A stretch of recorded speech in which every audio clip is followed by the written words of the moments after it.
चिट्ठी आई एक लिखी भेजे समाधि रामा दिहले जनक जी के हाथ जी।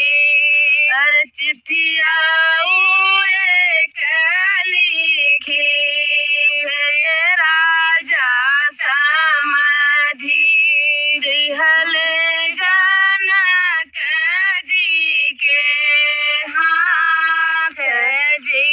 अरे बेला के बगिया लगाया मोरे समाधि। अरे जहाँ ले भई जाना वास जी।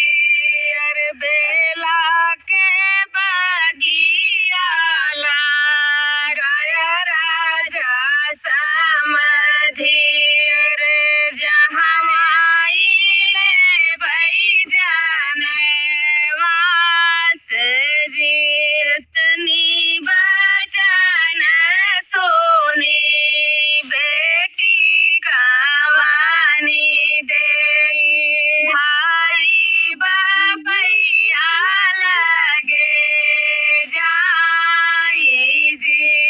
इतनी बचन सोनी बेटी कवानी दे धाई बापैया लगे जाई जी। बेली कबैया रहा पौवा मोरे बाबा जहाँ तू देव्या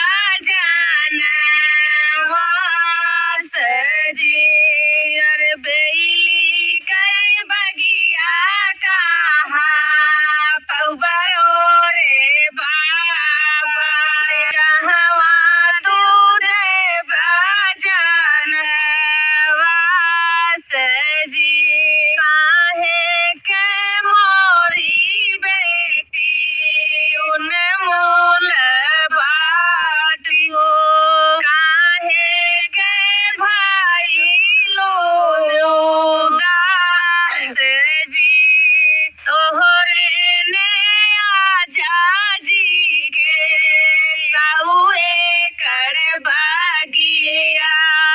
अरे सोनवा के तमुआ गाना जी। तोहरे निया जी के साउए कर बागिया।